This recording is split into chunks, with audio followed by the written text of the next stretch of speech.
Hey guys, Sasha here, and I'm here with my Dark Magician Girl deck profile for May 2019. So this really is more of a fun deck. It's not competitive or anything. It's just a fun deck. It's a fun archetype, and with dual power, there's also more things that you can run. And I've honestly been waiting to complete this deck, and I think now I finally just about finished it. Sorry for not uploading last week. I was a little busy, but this week I'm going to be uploading this, and then I'll also have two more deck profiles coming up this week, and maybe a duel if I can manage it. I don't know. I'm still trying to figure out how in the world we're going to record those.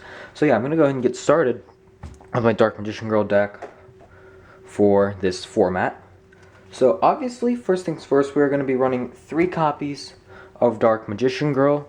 I mean, you obviously have to run it, and it's what you're going to be bringing out a lot, and it's also just one of your main monsters, obviously. Then, just 2 copies of Dark Magician. Only 2 because it's not a Dark Magician deck. I feel like any more would just defeat the purpose of making a Dark Magician Girl deck. So that's it for those. And then I have 3 copies of Berry, 3 copies of Lemon, 3 copies of Apple. The reason I didn't post this earlier was because I didn't have my hands on my 3rd apple. I just didn't want to post this until it was fully complete. So I got my 3rd apple when I went to my local card shop, and so I'm happy about that. Now it's complete, I guess you could say. 3 copies of Chocolate and 3 copies of Kiwi. Chocolate Magician Girl is probably the best Magician Girl. I'm going to move this up so the glare doesn't really hit it as much. Because it's summons from the grave, and it's also just draw power. That's actually it for the monsters, and each one has their own effect.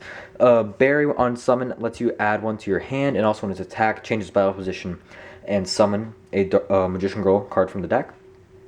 Lemon summons a level. Lemon summons any spellcaster from your hand but negate its effects when it's attacked, and every single one of them when they're attacked, with the exception of Berry and Kiwi. If it's attacked, you divert the target and the attack is cut in half. So like if you have a chain, it's like Chocolate, summon Chocolate, Chocolate will summon Apple, and then Apple from hand will summon Lemon, and Lemon can summon Dark Magician Girl. That's cut in half. What? So that's cut in half 1, 2, 3. So it's cut in half 3 times, and then your Dark Magician Girl will just completely kill it off. Kiwi's good because it stops targeting, and they cannot be destroyed by card effects, so it just prevents your spellcasters from being destroyed, and it gives your monsters even more attack. So that's it for... Oh my goodness, this is a mess. That's it for monsters. Moving on to spells. 1 copy of Bond Between Teacher and Student, and then to go along with that, 2 Dark Burning Attack, 1 Dark Burning Magic, and 2 Dark Magic Twin Burst. I would be running more Dark Burning Magic, I just don't have my hands on them. I would just cut maybe a Dark Magic Twin Burst, or a Burning Attack, or just add 1 in. You definitely have space. So pretty much, if you control Dark Magician, special summon a Dark Magician Girl from your hand, deck, or grave, and then set 1 of these directly from your deck. So depending on what you want to do, and then you can only activate 1 of these per turn. Not a problem because you're only really running 1. These destroy all face-up monsters. This destroys all cards your opponent controls. And this just has your Dark Magician gain more attack. So that's it for that support. Moving on to just standard, really, Dark Magician support. 2 copies of Dark Magic Expanded. I mean, you get 1,000 attack for your Dark Magician Girl or your Dark Magician. Dark Magic Inheritance, just 1. 2 copies of the Eye of Timaeus. Just lets you summon Dark Magician Girl the Dragon Knight, or Dark Magician the Dragon Knight. So yeah, 2 copies of Dark Magic Veil to help summon Dark Magician. Just 1 Dark Magical Circle, just for a little bit more power. Dark Magic, just Magic Formula. It really helps out. And then last spells, 1 Secret Village, 1 Monster Reborn. It's not really that heavy of a shutdown deck. It's more of a fun deck, so that's why I only run 1 of these. But if you really want to shut down, you can definitely run 2 or 3 or add a Terraforming. So that's it for spells. Moving on to traps. 2 copies of Dark Horizon. It's good, especially if you take a lot of damage. But most of the time you won't be taking damage because you have 2 copies of Magician's Defense. While you control Spellcaster, any battle damage you take is cut in half. And then just 1 Magician Navigation to go with our Dark Magicians. It's also Spell Negate while in the grave, while you control Dark Magicians. So that's always nice. Actually, yeah, Spell Trap and Negate. So, sorry about that. For the side deck, really, the only thing meta about this deck at all is the side deck. Everything else is just completely for fun. So yeah, for the side deck, probably 3 of the best hand traps. 3 copies of Effect Veiler, and to go with that, 3 more of the best hand traps. 3 Ash, pretty much stop almost every deck in the format. 2 Artifact Lancia, so that your Ash and your Effect Veiler don't get banished, or your monsters won't get called by the grave, because Called by the Grave really hurts this deck. So, because they attack your chocolate targets, they'll just banish that monster. So yeah, Artifact Lancia really helps. And then to finish off the monsters inside, just 1 Jewel and Lock, again, just hand traps.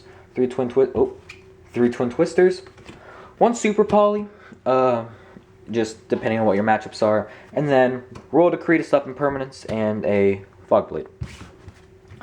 So that's it for the extra deck. I'm sorry, for the side deck. This is the extra deck now. So for fusions, 2 copies of Dark Magician Girl the Dragon Knight, 1 Dark Magician the Dragon Knight, 1 Dark Paladin, 1 Amulet Dragon, 1 Dark Cavalry. These are all your Eye of Timaeus targets. And then just for your Super Poly targets, Blue Eyes Twin Burst and Chimera Attack. You can take out Twin Burst for Violet Chimera for Salamangreat matchups. What you really want for the Super Poly doesn't really matter. If you want to, you can run Ghost Reaper and one of the Cherries and run those targets in the extra deck. So yeah, you can also run Staryuja, which I have around here. I finally got one. Just forgot to put it in. But anyways, you can definitely run Staryuja. Dark Rebellion for the Igzies. 1 Dark Rebellion XYZ. Abyss Dweller. So, fun fact, you use Abyss Dweller, your Chocolate Magician Girl is a water type. So, Abyss Dweller will have water types gain, what, 500 attack?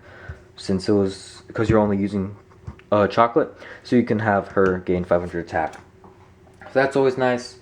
Norito. It's just another Spell Trap Negate. And Flare Metal for burning when you have your Dark Magicians on the field. And then to finish off the extra deck, Link Kribo, Underclock Taker, and Beat Cop from the Underworld. So that's really it for this deck. I hope you guys liked it. And once again, if you do want to, you can definitely run Saryuja Skull Dread over probably your Dark Rebellion. I'd take that out for Saryuja. Because again, you really don't use the extra deck. It's just there for when you use it. So yeah, guys, that was my Dark Magician Girl deck profile. I hope you guys enjoyed. And if you did, hit that like button. If you're new, consider subscribing and hitting the notification bell. That way you don't miss an upload. Because again, as you saw last week, I don't really upload regularly. So yeah, 2 more deck profiles coming up this week. I hope you guys enjoyed and have a great day.